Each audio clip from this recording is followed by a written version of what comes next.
Welcome everybody. Good Erev Rosh Chodesh. Very important Rosh Chodesh tomorrow. It's a Rosh Chodesh Nisan.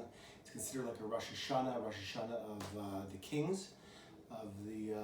So really the debate in the Gemara between which Rosh Hashanah is more important. So this is a very, very important Rosh Hashanah. There are many things that happen tomorrow. The beginning of sacrifices when Aaron the Kohen, I mentioned last week, was him and his children were isolated for 7 days, confined, and Moses would build the tabernacle every day. And on the 8th day, he handed over the job to Aaron and his children. So it's interesting. We're starting now the book of Vayikra right before Rosh Chodesh Nisan, when Aaron takes over the job of offering sacrifices. In English, it's called the book of Leviticus, which is because the Levites. Aaron was one of the Levites, and he was one of the people who his children would do the sacrifices. This is the 24th Parsha of the Torah, which has 27 chapters, and 10 Parshas are in the book of Vayikra.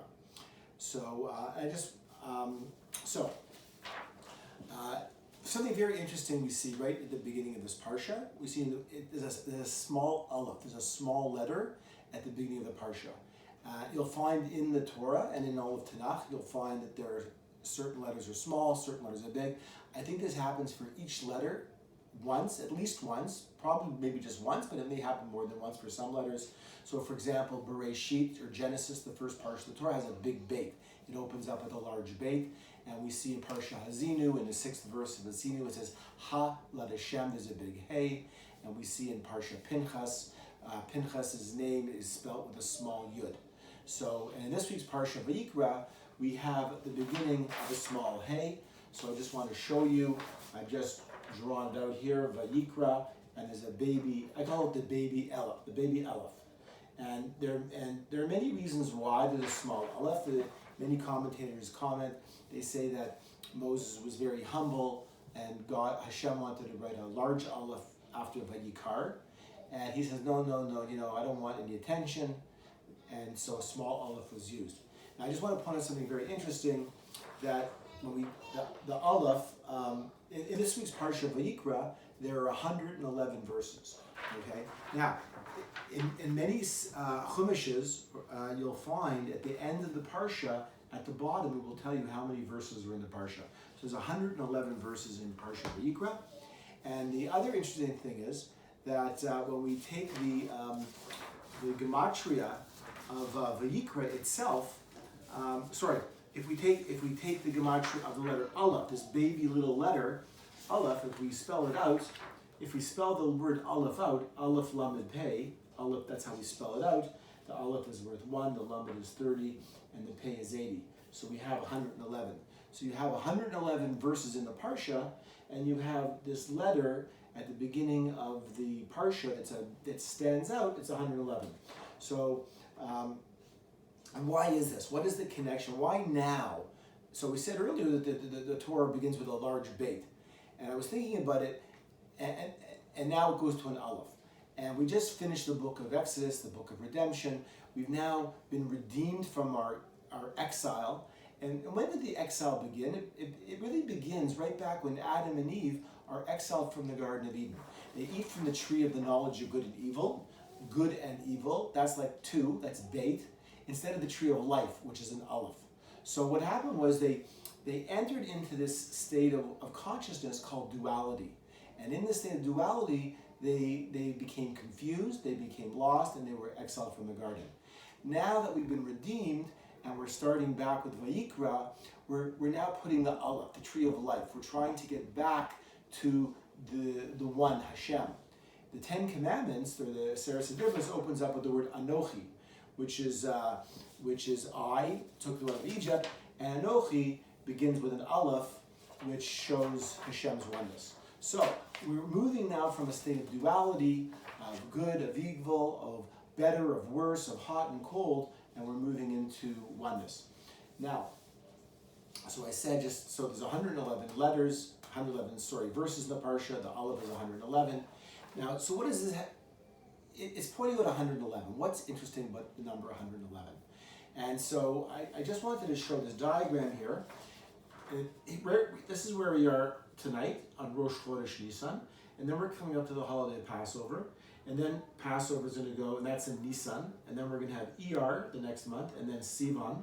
And then we're going to have Shavuos on the 6th day of Sivan. Then we're going to have the month of Tammuz, which is Cancer.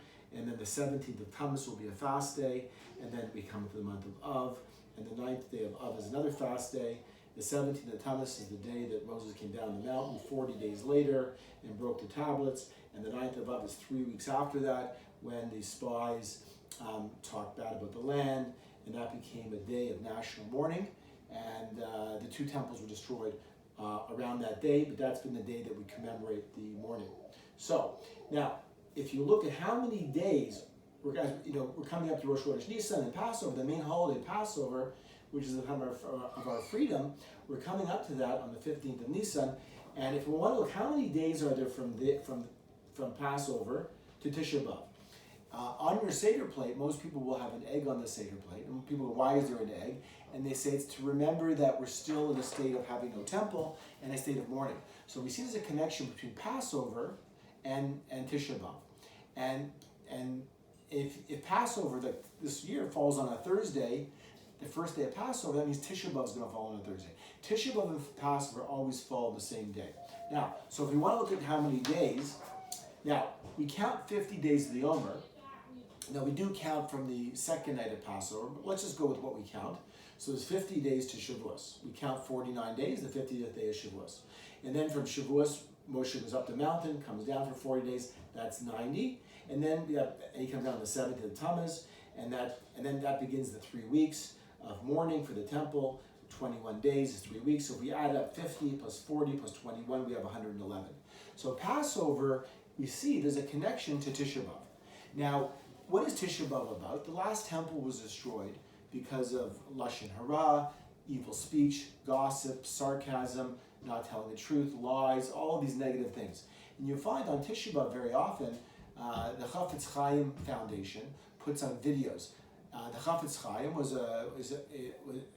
comes from a verse in Tehillim, in Tehillim 34, and it was written by a famous rabbi who also wrote the Mishnah Berurah, and he also wrote a book. I think his name was Rabbi Meir Kagan. Was his name? No, yeah, Israel Meir Kagan, and so. He says our main problem today is Lashon Hara. And we know that the second temple was destroyed because of this. And as I said before in the last couple of weeks, Parsha with the number 22 and the letters and the verses and the mufters, that it's really important that we learn to speak properly, speak with integrity, say the truth, not lie, not use sarcasm, not put other people down, not speak inappropriately when we're in shul or on Shabbos, and all these things are important. Now, in this week's Parsha, most of the Parsha deals with different sacrifices. There's the sacrifice of the Navi, which is the prince, the king, the Kohen, and then the sacrifices of guilt and sin offerings for ordinary Jews. People say things or they're false witnesses. Now, we've just been redeemed. Now we're coming back to sacrifices. It seems like a very mundane thing to talk about sacrifices. A lot of people don't even want to read the sacrifices in the morning. And Ashkenazi Sidduros, people just, in shul, they bypass the sacrifices. But really, the sacrifices are very important. And where does this idea of the sacrifice come from? If we go back to Lech Lecha, which is the third Parsha of Genesis, in chapter 15, verse 9, it says, Abraham says to Hashem, Kasa Eda Ki Arashana. How will I know that I'm to inherit the land? Hashem says to him, I'm going to give you a child, you're going to inherit the land. He says, how am I know? What does he mean by that? And when you read different commentators, what Abraham means is that the people are going to sin. Look, we're all not perfect. We're going to make mistakes. We're going to sin. And if we sin, that means we're going to have to get punished. So how are we going to be able to inherit the land if we're going to get punished and get kicked out of the land, as we are now in this current exile? So Hashem says to take these animals, cut them in half, and Abraham will walk through them. This is known as the covenant of the parts. And Hashem says, because the people will bring sacrifices, this will atone. This will cause forgiveness for them for their sins. So this is the whole idea why we're reading sacrifice. By studying the sacrifices, by reading the sacrifices, we can actually gain the forgiveness. We no longer have the temple. We no longer bring sacrifices. So part of our idea of sacrifices is actually studying the sacrifices. Now, and it says as well in that in Lech Lecha, it says God says to Abraham, "You're going to go down to a land not your own for 400 years," and the exile. Some commentators say the exile only lasted 210 years, and that's also taken from a verse with Jacob says to Joseph, "Go down to Egypt and get some food." He says the word redu, which has a Gematria 210. So there's 190 years really that we got off the exile. We were out for 190 years. We got off, and some people say we're paying that back now, these 190 years that we should have been in Egypt. But we were supposed to be 400. We got out after 210, and there's 190 left. 190 is the Gematria of the word Kates. So Kates is spelled Kuf Tzadi. It's 190, it's 190. Now, so we no longer have the temple, as I said, and so we studied the sacrifices, but what else can we do? One of the prophets says that I don't want your sacrifices. Come to me with words. Come to me with prayers. Come to me with tshuva, tefillah. Tell me your heart. Speak to me. Now, in this week's Parsha, it's very interesting. There's a phrase that's used 7 times in this Parsha. After every sacrifice, chatas and asham that's brought, it says v'nislach lo, and he will be forgiven. That's the translation. He will be forgiven. So I wrote out the phrase v'nislach lo, which happens 7 times in this parsha. And if we look at the gematria of the word of the phrase, so we include the vav, it's 6, 50, 60, 30, and 8, and then we have lamed vav, 36. So 36, and this phrase here is 154. It adds up to 190, which is Kates, which is the end of the exile. So by us speaking the right things, speaking with forgiveness, asking for forgiveness for our sins, which is very important now as the world is in this devastating pandemic. We can, if for whatever reason, we don't know exactly why it's happening, but we all want to return to that small Alef, to that Anochi, to Hashem, to the one Lord of the world, and move out of this idea of duality, me, you, us, them, good, bad, and just try to be the person that we're meant to be. And B'ezrat Hashem, this pandemic will end soon. And wish everybody a Chodesh Tov, a Shana Tova, and a good Shabbos. Thank you.